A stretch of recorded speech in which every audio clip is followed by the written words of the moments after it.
बिस्मिल्लाहिर्रहमानिर्रहीम सर, चौथी वीडियो में हम कवर करने जा रहे हैं आज की क्लास की लीज पेमेंट्स। देखिए, हमने अब तक जो है वो की कंपोनेंट्स में स्पेसिफाइड एसेट कवर कर लिया है और उसका राइट ऑफ यूज़। ये अपेरेंटली दोनों एक ही चीज़ हैं, स्पेसिफाइड एसेट और उसका राइट टू यूज़ एक ही वीडियो में हमने कवर कर लिया। सर, लीज टर्म हम ऑलरेडी कवर कर चुके हैं कि लीज टर्म में एक्सटेंशन पीरियड कब आएगा और सर टर्मिनेशन ऑप्शन अगर मौजूद हो तो हम लीज टर्म कैसे डिटरमिन करेंगे। We have already discuss that.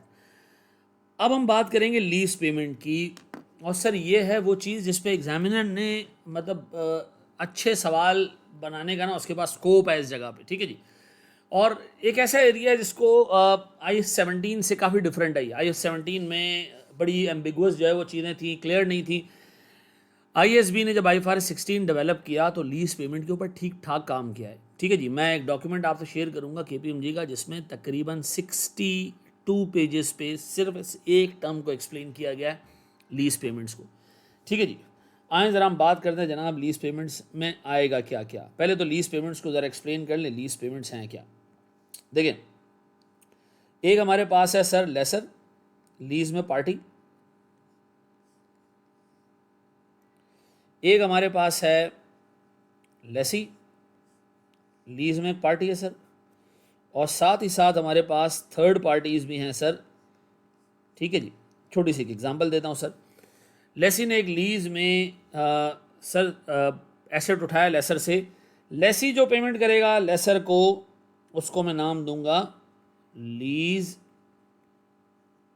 Payments. ठीक है जी। लेकिन ये याद रखिएगा, ये lease payments guaranteed and contractual होनी चाहिए। वर्ड याद कर लेना। सी क्या होना चाहिए? कॉन्ट्रेक्चुअल एंड कमिटेड या गारंटीड। ठीक है जी। स्पेलिंग देख लेना अपने हिसाब से। ठीक है सर। लेसी और लेसर दोनों बाज़ औक़ात थर्ड पार्टी इसको पेमेंट कर रहे होते हैं लीज के अंदर। ठीक है जी। या थर्ड पार्टी से पैसे लेसर रिसीव भी कर रहा होता है रेजिडुअल वैल्यू की गारंटी वगैरह में। ठीक है जी। ये सारी चीज़ें लीज पेमेंट में नहीं आएंगी। अच्छा, एग्जांपल क्या होगी? लेसी जो है वो थर्ड पार्टी को क्या पे करता है आमतौर पे? लेसी जो है वो थर्ड पार्टी को आमतौर पे करता है IDC। ठीक है जी। तो ये नहीं आएगा सर हमारे पास लीज पेमेंट के अंदर। ठीक है जी। लेसी मेंटेनेंस के लिए कोई आउटसोर्स कर सकता है, किसी बंदे को एसेट की मेंटेनेंस करके दे। थर्ड पार्टी को चाहे लेसर पे करे या लेसर उससे रिसीव करे, ये चीज़ें हमारे पास लीज पेमेंट में नहीं आएंगी। एक ही चीज़ लीज पेमेंट में आएगी, वो क्या है? वो सारी पेमेंट जो लेसी ने लेसर को की है। अच्छा, वो क्या क्या हो सकती है? नंबर 1 सर, फिक्स पेमेंट्स हो सकती है सर। फिक्स पेमेंट्स का मतलब तो रेंटल हो सकते हैं सर, फिक्स रेंटल्स। फिक्स का मतलब है अमाउंट में फिक्स, 1 लाख 1 लाख 1 लाख 1 लाख। ठीक है जी। फिर ऐसा भी हो सकता है कि रेंटल्स को इंक्रीज कर रहे हों और rate of increase already Inception के ऊपर डिफाइंड हो। अब ये भी फिक्स ही है। क्यों? मैं कहता हूँ जी, पहले साल का रेंटल 1 लाख होगा और उसके बाद हर साल 5% रेंटल बढ़ेगा। स्टैंडर्ड कह रहा है ये रेंटल की अमाउंट नहीं, रेंटल की टर्म्स फिक्स्ड हैं। और हर साल का रेंटल आप डे 1 पे प्रोजेक्ट कर सकते हो, आपको पता है कि क्या होगा। फिक्स का मतलब अमाउंट में फिक्स है, फॉर्मूला उसका फिक्स्ड है और रेट वेट सब कुछ डे 1 पे डिफाइंड है। You can easily calculate all your rentals over the lease period on day 1। ठीक है। डाउन पेमेंट्स हैं तो हमारे पास सर 3 चीज़ें आएंगी। Fix rental, rate of increase rental के अंदर ऑलरेडी डिफाइंड हो, डे 1 पे पता हो और सारे रेंटल हम कैलकुलेट कर सकते हो with 100% certainty. Number 3, down payments. ठीक है जी। फिर स्टैंडर्ड कहता है भैया इन सब्सटेंस फिक्स पेमेंट्स। अभी ये क्या होता है भाई इन सब्सटेंस फिक्स पेमेंट्स? इसको एक्सप्लेन करने के लिए मैं छोटी सी एग्जांपल देता हूँ सर, बोर्ड पे देखिएगा। इन सब्सटेंस को, ठीक है जी।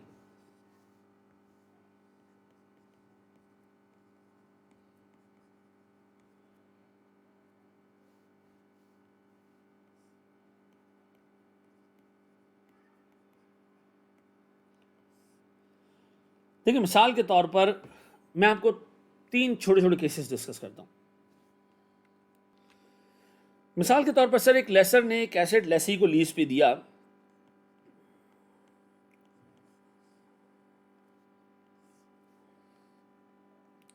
और लेसी से कहा कि जी आप इस एसेट को इस्तेमाल करें, गुड्स प्रोड्यूस करें, लोकली बेचें। ठीक है जी। लोकली इसकी इतनी डिमांड ही नहीं है प्रोडक्ट की, तो ये एसेट को रीजनेबली इस्तेमाल करेगा। लेसी ने कहा यार मुझे ना पाकिस्तान से बाहर भी गुड्स बेचनी है और मुझे लग रहा है मुझे गवर्नमेंट ऑफ पाकिस्तान एक्सपोर्ट करने के लिए अप्रूवल दे देगा। ठीक है जी। अब गौर से सुनिएगा, लेसर ने लेसी से कहा अगर तुम्हें अप्रूवल मिला तो फिर तुम्हें 50,000 रुपये मुझे पर एनम एक्स्ट्रा देने पड़ेंगे, क्योंकि मशीन का यूजेज बढ़ जाएगा। आपने मुझे 50,000 रुपये देने हैं हर हाल में, अगर आपको अप्रूवल मिल गया। अब सर स्टैंडर्ड कहता है अपने आप से पूछो कि अप्रूवल मिलने के चांसेस कितने हैं। भाई स्टैंडर्ड कहता है जनाब, अगर आपको ये पता हो कि कोई जेन्युइन पॉसिबिलिटी ही नहीं है कि अप्रूवल ना मिले, तो कौन सी कंपनी, कौन सी कंट्री एक्सपोर्ट को जो है बैन करेगी? ठीक है जी। तो हमें पता है कि सर जब हम अप्लाई करेंगे, गवर्नमेंट कहेगा जी बल्ले बल्ले आप करो, एक्सपोर्ट करो, हमारे लिए तो जो है वो फॉरेन एक्सचेंज रिजर्व्स आ रहे हैं हमारे पास। तो सर कोई रियलिस्टिक पॉसिबिलिटी ही नहीं है कि हमें अप्रूवल ना मिले। इसका मतलब हमें हर हाल में 50,000 रुपये पे करने पड़ेंगे, ऐसा। अब पढ़ें पहला पॉइंट इसका, payments that have only that had to be made only if an event occurs and there has no genuine possibility of not occurring. No genuine possibility, probability नहीं कहा उससे, possibility का है सर। 5-6% चांसेस भी नहीं, मिलेगा इंशाल्लाह ताला में अप्रूवल। डन। अच्छा जी, फिर सर सेकंड केस हम लेके चलते हैं। सर केस 2, लेसर ने लेसी से कहा भैया आपको रेंटल पे करना है 1,00,000 रुपए पहले साल का, ठीक है जी। इसके बाद हर साल रेंटल इंक्रीज होगा 5% और CPI whichever is higher. अच्छा, हिस्ट्री ये कहती है कि CPI पिछले 50 सालों में कभी 5% से आगे नहीं गया हमारे मुल्क में, और ना आगे जाते हुए नज़र आ रहा है। कोई रियलिस्टिक जो है वो कंडीशन नहीं नज़र आ रही कि 5% से ऊपर जाए।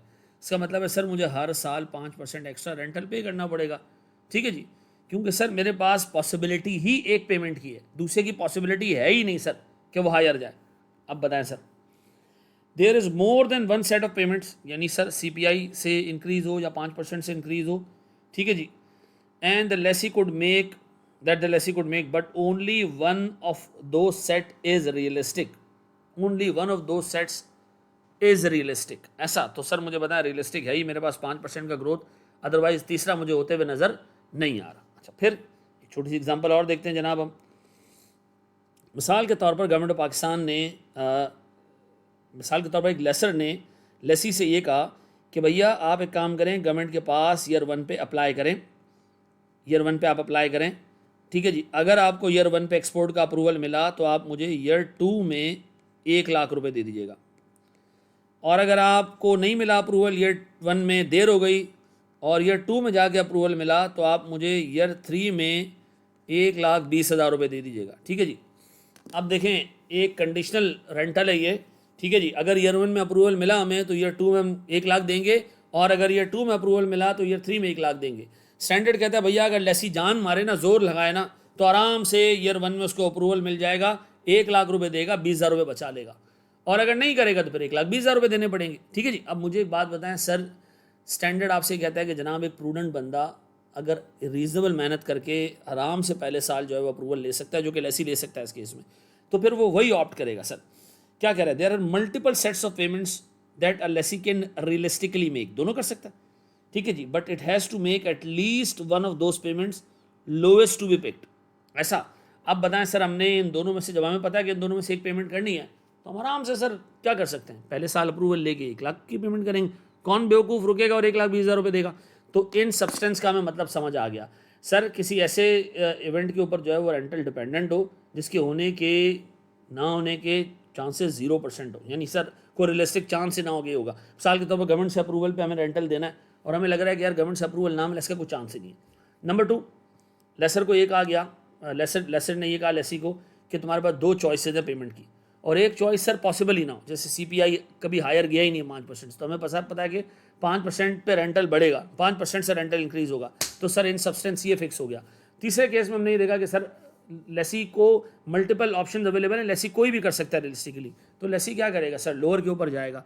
तो ये इन सब्सटेंस फिक्स रेंटल्स की बात हमने कर ली। फिर हम बात करने जा रहे हैं जनाब वेरिएबल लीज पेमेंट्स। इसको ज़रा सामने डिटेल में देखना है दोस्त,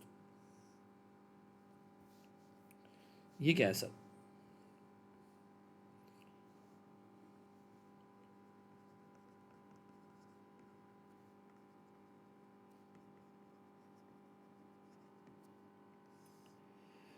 देखें, वेरिएबल लीज पेमेंट्स का मतलब यह है, लीज पेमेंट्स जो है वो पक्की नहीं है डे 1 पे, क्लियर नहीं है डे 1 पे, ठीक है जी। मैं इसमें 3 एग्जांपल्स दूंगा sir. Example A,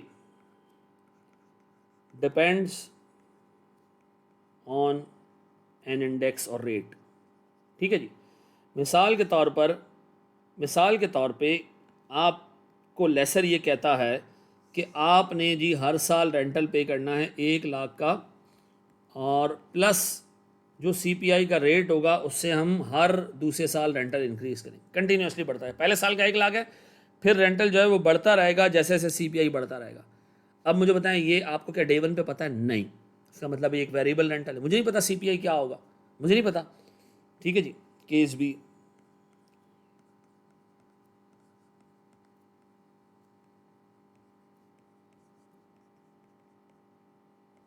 performance of asset. आपको लेसी कहे कि जी आपका रेंटल फिक्स है 1 लाख, और आप जितने भी यूनिट इस मशीन से बनाओगे आपको प्लस 10 रुपए पर यूनिट ऑफ प्रोडक्शन अलग से भी पे करना है। 2 रेंटल्स फिक्स 1 लाख और 10 रुपए पर यूनिट आपने हर साल पे करना है। अब मुझे एक बात बताओ, मुझे पता है कि मैं पहले साल कितने यूनिट बनाऊंगा, भले अगर मुझे 100% अंदाजा भी हो, स्टैंडर्ड कहता है अब भी एक वेरिएबल रेंटल है, वेरिएबल रेंटल है। सर अगर ऐसा हो कि गवर्नमेंट ने कोटा फिक्स किया हो, मुझसे ज़्यादा बना ही नहीं सकते हो, ना उससे कम बना सकते हो, तो फिर हम ये इन सब्सटेंस में ले जाएंगे, इन सब्सटेंस फिक्स हो जाएगा। लेकिन सर अगर आपको खुला इजाज़त है आप जितने यूनिट बनाएं, तो उसका मतलब है सर मैं जितने भी यूनिट बनाऊंगा मुझे अभी से नहीं पता कि यूनिट कितने प्रोड्यूस हों। अब ये परफॉर्मेंस ऑफ द एसेट के ऊपर, यानी सर एसेट जितना यूज़ होगा उतना ज़्यादा आपका रेंटल बढ़ेगा। तो सर मेरे पास ये रेंटल भी क्या है जनाब? वेरिएबल है। अच्छा जी सर, हमारे पास तीसरी पॉसिबिलिटी वेरिएबल रेंटल्स में ये हो सकती है कि performance of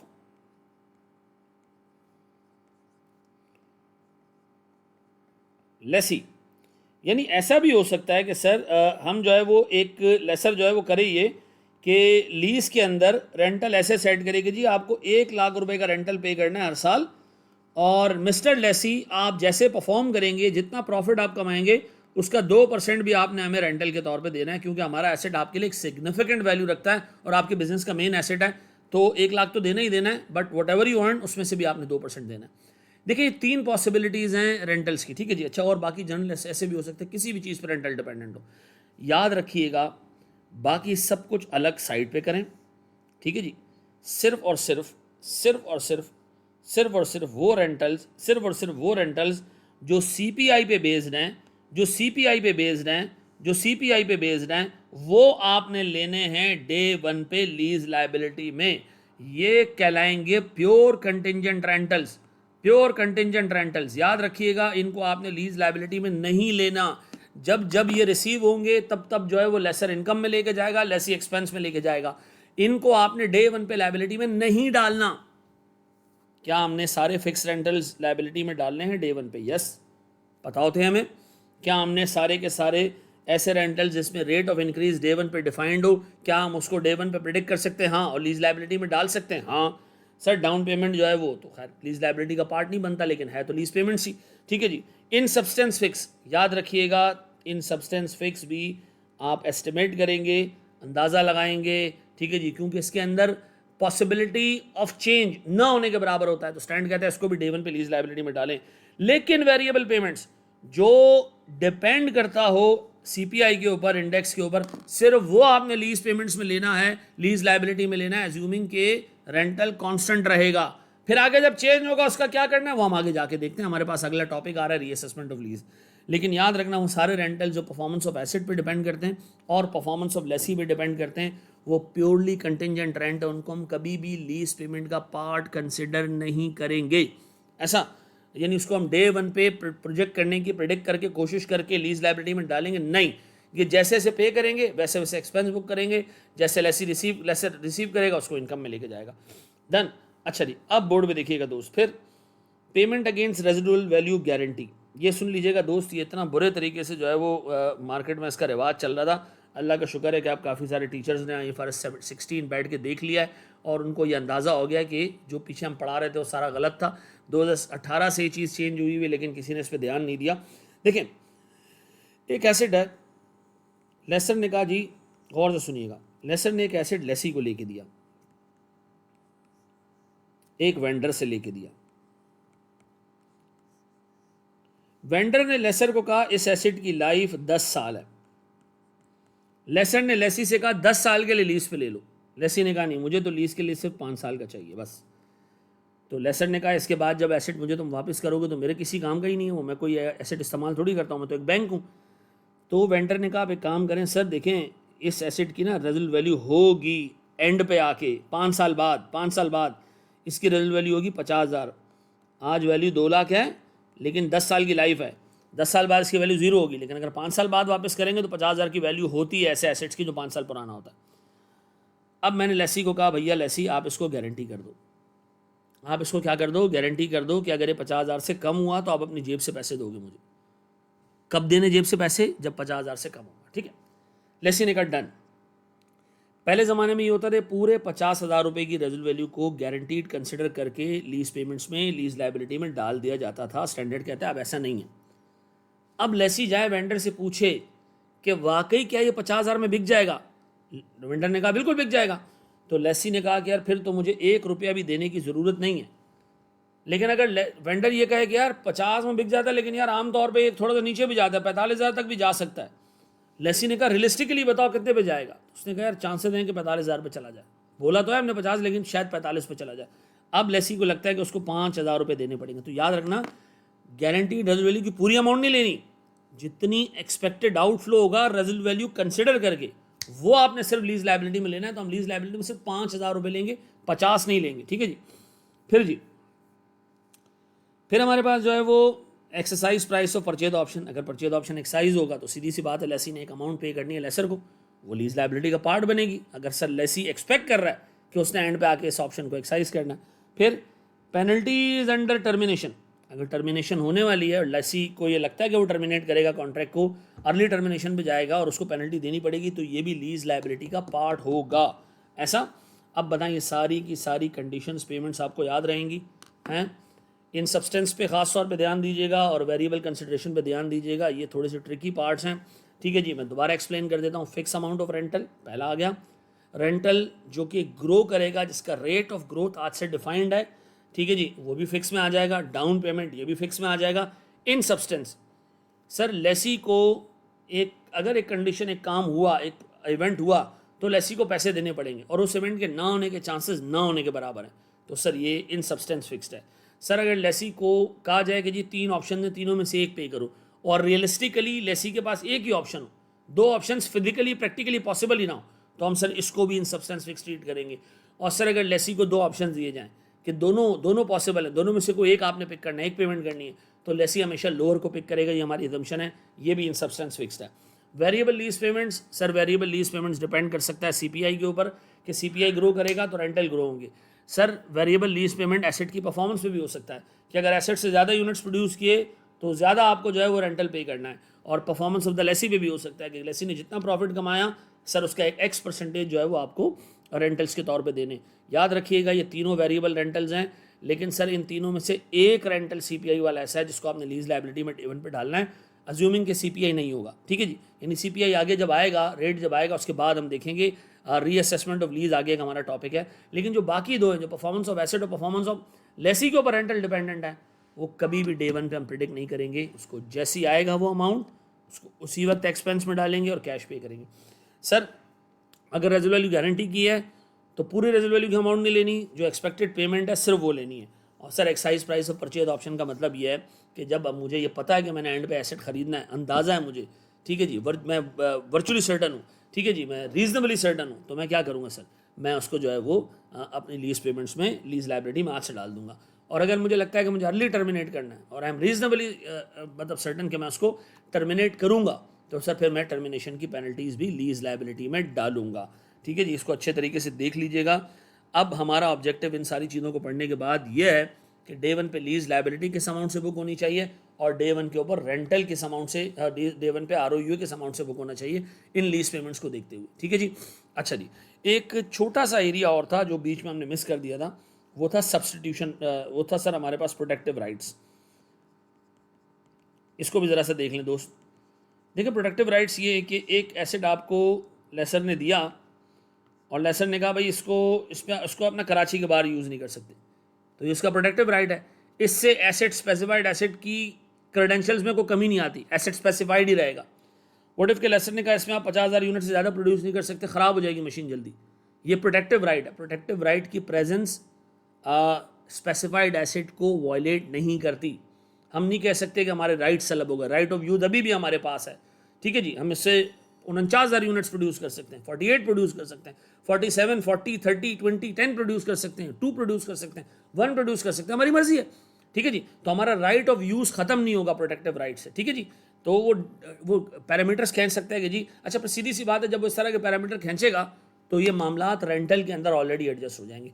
right of use protective rights के प्रेजेंस में वायलेट नहीं होते, तब भी हमारे पास राइट ऑफ यूज़ रहेगा और एसेट स्पेसिफाइड ही रहेगा। Thank you very much. एक प्रैक्टिकल क्वेश्चन देखते हैं सर हम लीज पेमेंट्स के ऊपर, कॉम्प्रिहेंसिव क्वेश्चन है वो।